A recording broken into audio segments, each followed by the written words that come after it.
ദൈവത്തിൻ്റെ അധരത്തിൽ നിന്ന് പുറപ്പെടുന്ന വാക്കുകൾ. വചനം. മത്തായി, മർക്കോസ്, ലൂക്ക, യോഹന്നാൻ എന്നീ സുവിശേഷകന്മാരിലൂടെ നമ്മൾ അത് നേരിട്ടറിയുന്നുണ്ട്. ബൈബിൾ മുഴുവൻ ദൈവാത്മാവിനാൽ രചിക്കപ്പെട്ടതാണെന്നും നമുക്കറിയാം.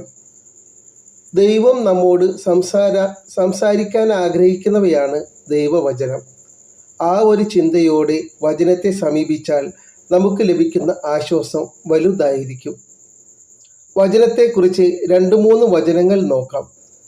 ഫിലിപ്പി 4:12. ദൈവത്തിൻ്റെ വചനം സജീവവും ഊർജ്ജസ്വലവുമാണ്, ഇരുതല വാളിനേക്കാൾ മൂർച്ചയേറിയതും ചേതനയിലും ആത്മാവിലും സന്ധിബന്ധങ്ങളിലും മജ്ജയിലും തുളച്ചു കയറി ഹൃദയത്തിൻ്റെ വികാരങ്ങളെയും നിയോഗങ്ങളെയും വിവേചിച്ചറിയുന്നതുമാണ്. എന്തു മനസ്സിലായി? ഇതേ വചനം കണ്ണടച്ച് ഒരു നിമിഷം മറ്റു ചിന്തകളിൽ നിന്ന് മാറി നിന്ന് കേട്ടുനോക്കൂ. അതിൻ്റെ അന്തസത്ത നമുക്ക് ബോധ്യപ്പെടും. മറ്റൊരു വചനമുണ്ട് പഴയ നിയമത്തിൽ.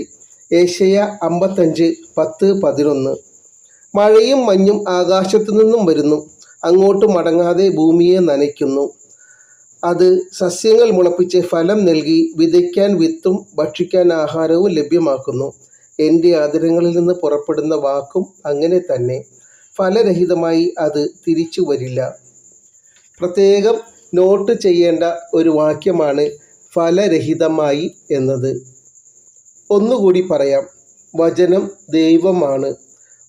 വചനം ഉരുവിടുക അല്ലെങ്കിൽ വായിക്കുക എന്നത് ദൈവത്തിൻ്റെ സാന്നിധ്യം തന്നെയാണ്. ദൈവം നമ്മോട് കൂടെയുണ്ടെങ്കിൽ ആര് നമുക്കെതിരെ നിൽക്കും? പൗലോസ്ലീഹായുടെ ഈ വചനം നമുക്ക് ഓർക്കാം. നമ്മുടെ ആവശ്യങ്ങൾ എന്തുമായിക്കൊള്ളട്ടെ, ഇക്കാര്യങ്ങൾ മനസ്സിൽ ഓർത്ത് വിശ്വാസത്തോടെ വേണം ഇനി വചനം കൈകാര്യം ചെയ്യാൻ. ദൈവം നിങ്ങളെ അനുഗ്രഹിക്കട്ടെ.